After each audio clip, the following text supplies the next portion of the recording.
नमस्कार।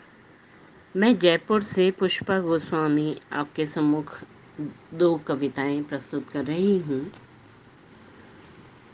आशा है आप सबको पसंद आएगी और आपके फीडबैक से मुझे बहुत अच्छा लगेगा। अगर हो सके तो आप मुझे बताइए कि कैसी लगी। जीवन यात्रा में न जाने कितने लोगों से हम मिलते हैं और कितनों से अनायास बिछड़ जाते हैं।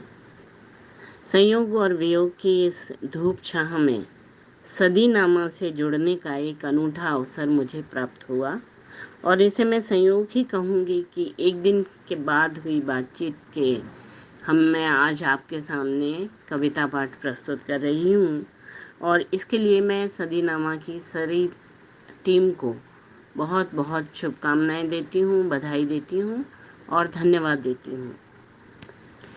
मेरी पहली दोस्तों, आप सभी जानते हैं कि ये समय बहुत मुश्किल है। इस समय पूरा विश्व एक संकट से गुजर रहा है। कहीं हिंसा है तो कहीं बीमारी है तो कहीं आशंका और अजीब सा माहौल है। इस मुश्किल समय में मैंने एक कविता लिखी है, बीज, क्योंकि आशा और उल्लास कभी ख़त्म नहीं होना चाहिए, वो हमेशा जीवंत रहना चाहिए। कविता का शीर्षक है बीज।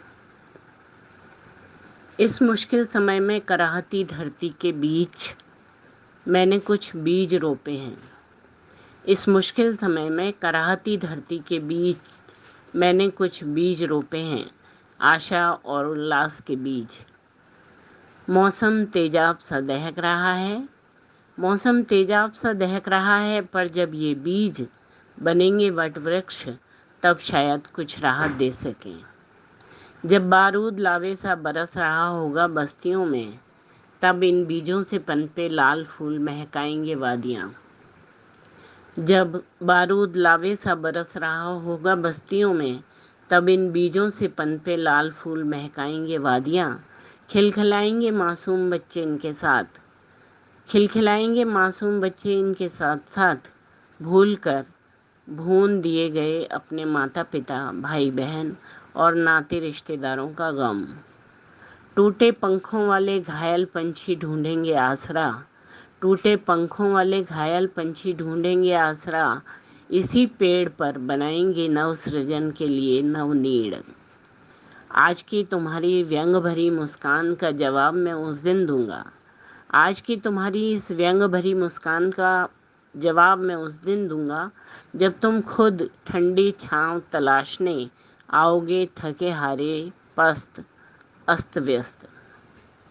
भयावह समय की टीस दिल में लिए, झुलसे सपनों की आग सांसों में दबाए, भयावह समय की टीस दिल में लिए, झुलसे सपनों की आग सांसों में दबाए, दहकती गलियों से दूर नीले तारों वाले आसमान तले, तब शायद तुम्हें मेरे बीजों की कीमत, मेरे सपनों की इस बंजर जमी का एहसास हो सके। तब शायद तुम्हें मेरे बीजों की कीमत, मेरे सपनों की इस बंजर जमी का एहसास हो सके। शायद तब तुम समझ सको कि हार न मानने का भी एक अलग ही अंदाज होता है, कि हार मानने न मानने का भी एक अलग ही आनंद होता है। मेरी दूसरी कविता है अनंत यात्रा।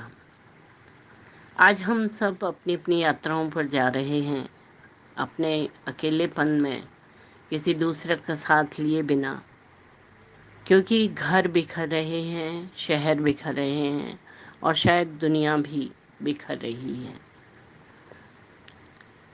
तो अनंत यात्रा पर है हर मुसाफिर, अपनी अपनी राह है, न कोई बंदिश नहीं कोई लिहाज है, न कोई बंदिश नहीं कोई लिहाज है, चले जा रहे हैं जहाँ तक चाहा है।